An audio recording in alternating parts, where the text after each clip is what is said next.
Nih, kalian pernah nggak orang-orang bagi-bagi koran kayak gini ya?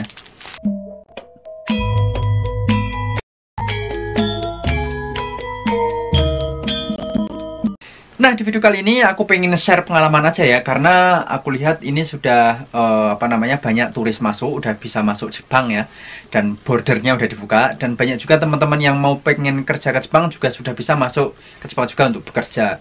Kalian pernah nggak orang-orang bagi-bagi koran kayak gini ya? Nih, gambarnya Gunung Fuji ya. Ini sama Gunung Fuji kayak gini. Ini aku menerima ini di beda hari dan beda orang. Tapi ya koran yang dibagikan sama. Aku nggak tak buka, memang sengaja nggak tak buka dan nggak pengen tahu juga. Tapi intinya aku tahu gitu ya. Nah, jadi awal mulanya dulu pas masih aku Kensu di Osaka ya, atau masih pelatihan bahasa Jepang di Osaka sebelum pindah kerja ke Yokohama ini. Pelatihan aku selama 6 bulan ya, 6 bulan. Dan ada yang namanya sesi latihan kaiwa atau latihan ngomong bahasa Jepang dengan orang Jepang langsung. Nah, di sesi pelatihan bahasa Jepang itu, di pelatihan itu tuh ngundang orang Jepang. Jadi ada beberapa orang Jepang, ada 10 kalau nggak salah ya, 10 orang Jepang yang disebut borantia atau sukarelawan gitu ya, yang mau ngobrol dengan kita orang asing gitu untuk melatih bahasa Jepang kita gitu.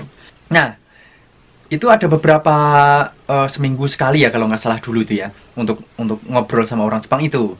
Jadi setiap minggu tuh orang yang aku ngobrol sama orang Jepangnya itu pasti berganti-ganti, dan tibalah saatnya aku ngobrol sama orang Jepang itu,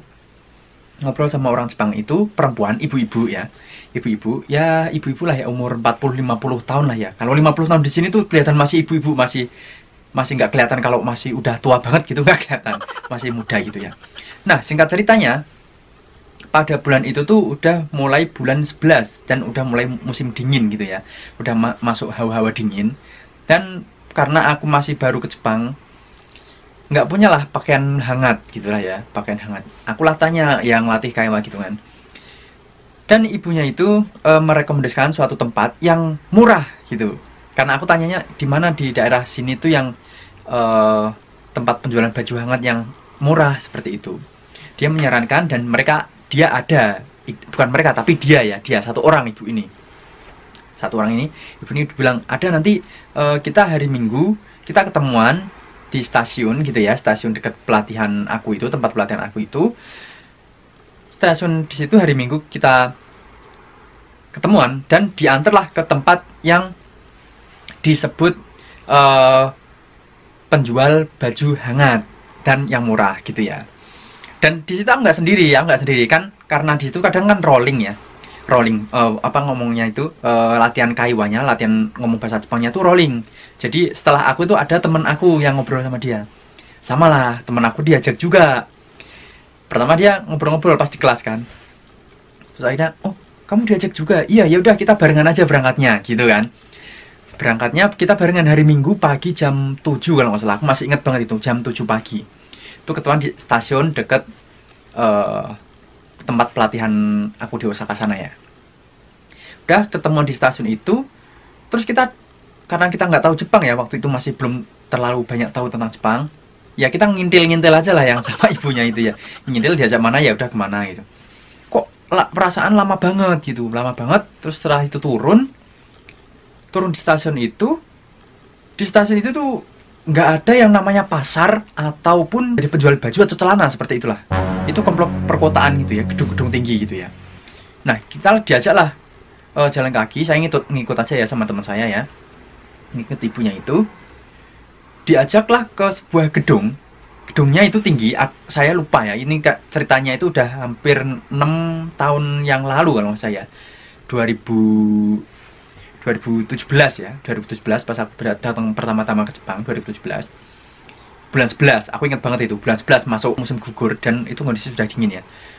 Masuklah ke gedung tinggi itu, kalau nggak adalah 10 lantai ke atas, itu ada 10 lantai ke atas ya. Itu diajak yang paling tinggi itu, paling tinggi ya, gedung paling tinggi itu.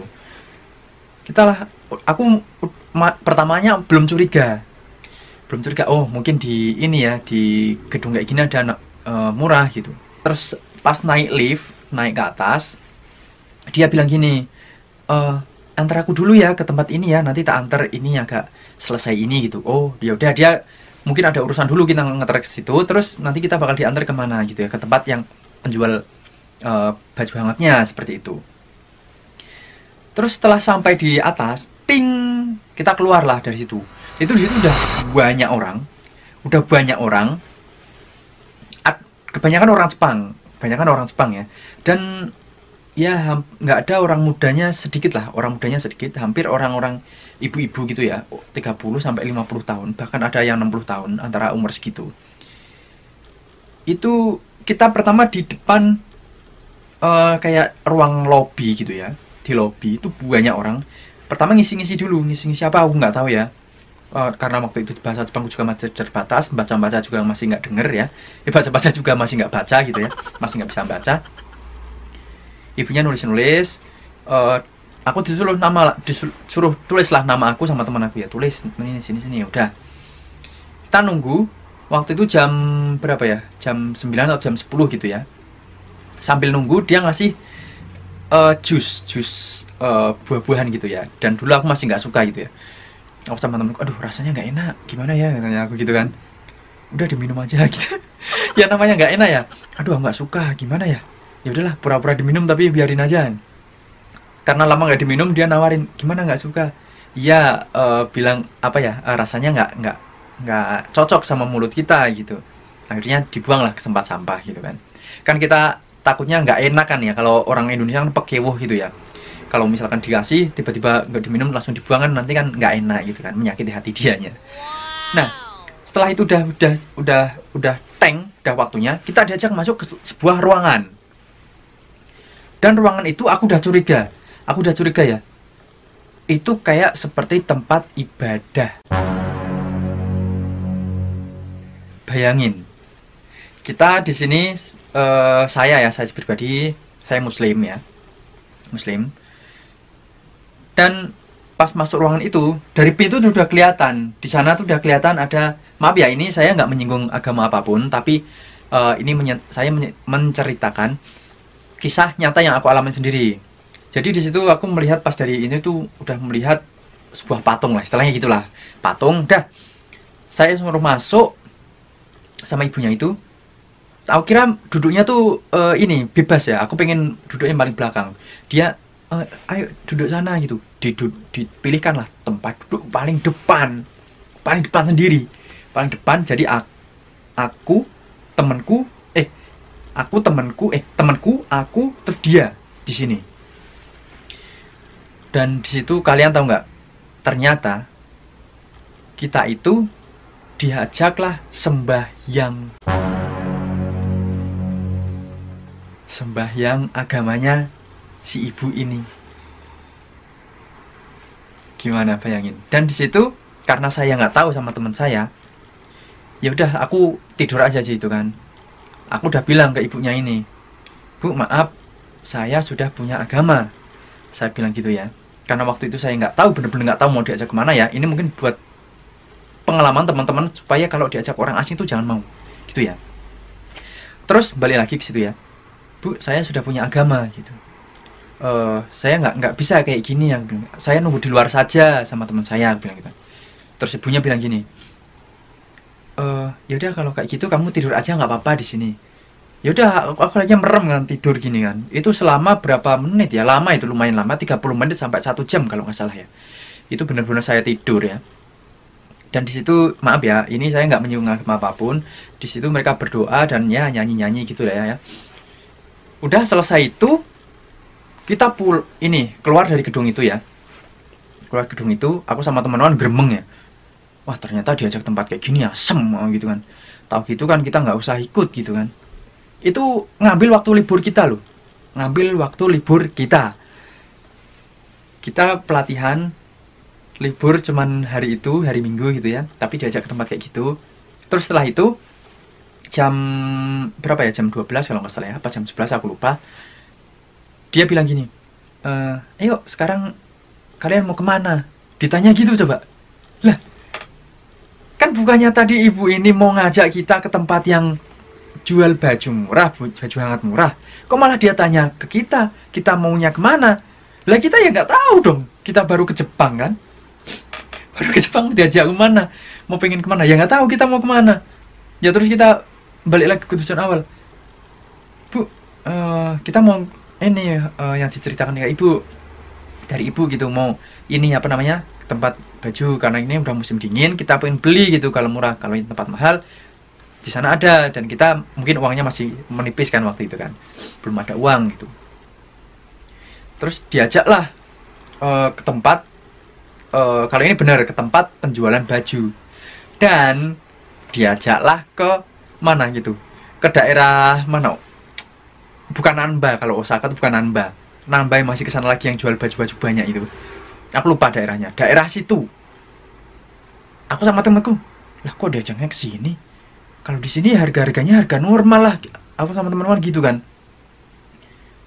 Kalau di sini ya kita udah tahu gini orang, aku juga ada pernah ke sini maksudnya. Terus ibunya ya, ini di sini bagus tempatnya. Setelah masuk ya baju-bajunya harga normal, harga normal, kayak misalkan masa kita diajak misalkan kayak ke Uniqlo, ke tempat-tempat kayak gitulah ya, terus ada toko yang biasa tapi harganya ya normal gitu, harga normal, pada dasarnya normal banget gitu, dan ada justru yang lebih mahal gitu. Aku sama teman-temanku, lah ngapain kita dari pagi kan, dari pagi itu sampai perjalanan itu ternyata sampai siang ya, ngapain kita nggak berangkat pagi-pagi, ternyata tujuannya ke sini juga kan. Dan ya wah, aku itu dongkol banget rasanya, aku dongkol, bener-bener dongkol. Kalau misalnya ke tempat ini aku udah tahu Bu, aku mikirnya gitu, udah tahu nggak usah diantar juga, aku udah bisa ke sini sendiri. Ternyata tujuan ibunya ini mengajak kita di embel-embel itu hanya untuk diajak ke tempat ibadahnya mereka itu, supaya kita ikut dan masuk ke agama mereka. Hati-hati kalian di Jepang jadi musyrik, atau kalian itu jadi kafir. Setelah itu ya udah, kita akhirnya karena tahu tempat daerah itu ya, aku sama temen, ya udahlah bisa sama ibunya aja, kita langsung pulang aja, kalau nggak nyari tempat lain aja gitu kan. Ya udah, terus akhirnya kita baru masuk satu toko, keluar langsung sama ibunya, oh ya udah Bu, terima kasih, kita sini aja, kita nyari-nyari sendiri aja, ibunya kalau mau pulang nggak apa-apa, nanti kesorean takutnya gitu kan. Ya udah, setelah itu kita pisah di situ, ibunya pulang, aku sama temenku pulang gitu ya. Dan aku itu bener-bener dongkolnya itu ya, kenapa harus bohong gitu loh. Itu yang pertama. Terus ya aku di sini bersyukur juga, bersyukurnya aku masih tetap, imanku masih kuat gitu ya. Dan apa istilahnya ya, bersyukurnya ibunya ini nggak berbuat macam-macam ya, walaupun macam-macam tapi maksudnya nggak macam-macam yang terlalu gimana kita diculik terus nggak dipulang lagi itu ya, itu bersyukurnya itu. Seharusnya kita pulang, terus kita aku sama temanku itu ngomong sama guru ya, bu guru, senseinya, Bu kemarin kita diajak sama orang ini ke daerah sini, dari sini kita ternyata diajak kayak gini gitu. Dan akhirnya ibu ini udah nggak jadi buranti lagi, atau udah nggak dipanggil lagi untuk kaiwa dengan kita, takutnya ada yang diajak lagi gitu. Ternyata sebelum aku sama temanku, ada temen yang lain itu diajak juga ke situ, katanya seperti itu. Tuh, nah ini apa hubungannya sama koran ini? Nah, buat kalian yang sudah di Jepang mungkin udah tahu ya. Kalau kalian lihat di stasiun-stasiun, kalau dulu aku di Osaka belum pernah lihat, cuman aku kalau di Yokohama, di tempat aku kerja di Shin Yokohama Eki, di Shin Yokohama Station, itu ada ibu yang bagi-bagi kayak gini. Ada lagi yang deket rumahku sini, ini stasiun daerah sini ya, pokoknya yang stasiun line Sengnya itu Yokohama Line, itu banyak ibu-ibu yang bagi-bagiin koran kayak gini. Terus ada lagi di Tokyo, dulu aku pernah lihat di Tokyo itu daerah Shibuya kalau nggak salah ya, Shibuya atau Shinjuku ya, Shibuya Iki itu ada juga yang bagi-bagi koran kayak gini. Dan yang bagi-bagi itu rata-rata ibu-ibu, nggak pasti 2 orang, lebih dari 2 orang ada. Kalau 1 orang tuh jarang, biasanya 2 orang. Selain itu, dulu pas aku masih di rumah lama, sebelum di rumahku yang ini ya, belum pindah ke rumah ini, itu ada juga ibu-ibu, itu beberapa kali ya, 2 kali nggak salah, 2 kali apa 3 kali itu datang ke rumah Nah, ibunya ini datang ke rumah. Yang pertama ya, dia tingtong, mencet bel gitu ya. Kan kalau di rumahku yang lama, di rumah sini juga bisa sih. Ada rekamannya ya, rekaman siapa tadi yang mencet bel gitu ya. Dan ternyata ibu-ibu dua orang ya umurnya sama lah ya, 40 sampai 50 tahunan sekitar segitu. Dan mereka tuh bawa koran kayak gini. Gini. Di depan pintu kan kelihatan rekamannya ya. Kelihatan gambar Gunung Fujinya. Itu yang pertama. Itu pas nggak di rumah, aku kan. Terus yang kedua, ada lagi dia mencet bel. Aku pas lagi ada di rumah dan aku bukain pintu. Ceritanya, bukain pintu, ditanyalah sama dia, orang mana gitu. Aku kan nggak tahu, masih polos ya. Orang Indonesia, aku bilang gitu kan. Bisa bahasa Jepang nggak gitu kan? Oh nggak bisa, aku bilang gitu kan, nggak bisa. Bisanya bahasa apa? Bisanya bahasa Indonesia, aku bilang gitu kan. Oh tahu kayak gini nggak katanya? Oh iya tahu Gunung Fuji, aku bilang gitu kan. Iya Gunung Fuji gitu kan. Wah dia seneng kan. Gunung Fuji tahu? Iya tahu aku gitu kan. Dia jelasin bahasa Jepang tapi aku nggak ngerti. Terus aku ini terus dia gini kan, dia bingung kan, mungkin aku nggak ngerti, pas ekspresiku kan bingung gitu ya. Oh ngertinya bahasa Indonesia ya? Iya. Yaudah nanti aku balik lagi, ini tak translating ke bahasa Indonesia ya, katanya gitu. Pokoknya tuh orang gimana caranya kita itu paham dengan mereka dan diajak ke agama mereka. Dan ini tuh sama, yang intinya tuh sama, yang ngajak aku ke pas waktu cerita di Osaka dulu. Ini hampir sama orang-orang yang ngajak-ngajak agama gitulah istilahnya gitu. Terus di lain hari lagi, aku lagi di parkiran sepeda, aku sama nyonya ya. Di parkiran sepeda kita habis dari keluar, naruh sepeda, cek, lagi ngobrol di bawah di sepeda. Ada sama dua orang ibu-ibu bawa koran kayak gini, jalan kaki di sekitar Apato kita dulu ya. Jalan, tek, berhentiin kita lah, nyamperin kita. Dan orangnya itu berbeda sama orang yang sebelumnya yang pas mampir ke rumah aku ya. Dia tanya juga, ini enggak, ya biar bercanda-canda gitu ya, biasa ya, sok-sok SKSD, sok kenal, sok dekat gitu. Tahu nggak Gunung Fuji kayak gini? Iya tahu, aku bilang gitu kan. Dia gini, dia jelasinnya, wah Gunung Fuji itu punya kekuatan, ya. Punya kekuatan, terus habis itu punya tuh kalau, wah intinya tuh, wah ya gitulah ya. Nanti aku malah ini, ya intinya dia itu menjelaskan Gunung Fuji itu bisa membuat kekuatan, bisa mengabulkan semua keinginan kita, dan kalau kita intinya mungkin kalau kita berdoa atau gimana aku juga nggak ngerti ya. Aku terus habis itu aku sumimasen yang aku bilang gitu kan. Aku udah punya agama, aku bilang gitu kan. Aku udah punya agama dan aku mau pulang, aku bilang gitu langsung. Aku habis itu sumimasen serius mas, aku bilang gitu kan. Terus habis itu aku pulang ke apa tuh itu ya, masuk rumah gitu. Terus habis itu dia ya udah gitu. Dan ini nggak cuma sekali, hati-hati buat teman-teman ya. Jadi ini cerita ini mungkin intinya tuh teman-teman yang baru di Jepang, kan kalian nggak tahu atau apa ya kayak aku dulu gitu ya. Mungkin dengan melihat video ini bisa, oh aku waktu itu melihat videonya Mas Afif Kulojowo gitu kan. Jadi ingat harus hati-hati kalau misalkan ada orang nggak kenal, atau misalkan ada orang yang ngajak-ngajak kalian, orang nggak kenal ngajak-ngajak kalian ke suatu tempat atau menunjukkan ini, ya misalkan kalian mau diterima nggak apa-apa, diterima. Biasanya dia bagiin koran ini di gini, bagiin koran ini di depan ini ya, di depan stasiun gini, dibagi-bagiin gitu. Kalau nggak diajak ngobrol dulu. Kalau ini kan aku sengaja aku minta buat konten ini biar kalian itu tahu cerita saya gitu ya. Tak minta sebenarnya, kalau habis kita minta dia tuh pengen ngobrol ke kita, tapi ya langsung tak ini aja, tak minta, oh ya arigatou gozaimasu, langsung aku pergi naik sepeda gitu ya. Gitu intinya tuh, hati-hatilah kalau kalian mau minta ini, boleh dibaca-baca gitu, boleh nggak apa-apa. Tapi kalau misalkan kalian diajak ngobrol atau misalkan nanti pasti tujuannya kalian itu ingin diajak ke sesuatu tempat, dan rata-rata yang ngajak itu ibu-ibu gitu. Ada juga yang misalkan yang wanita cantik itu yang ngajak, misalkan ngajak cowok biasanya ibu-ibu yang ngajak atau wanita cantik gitu ya.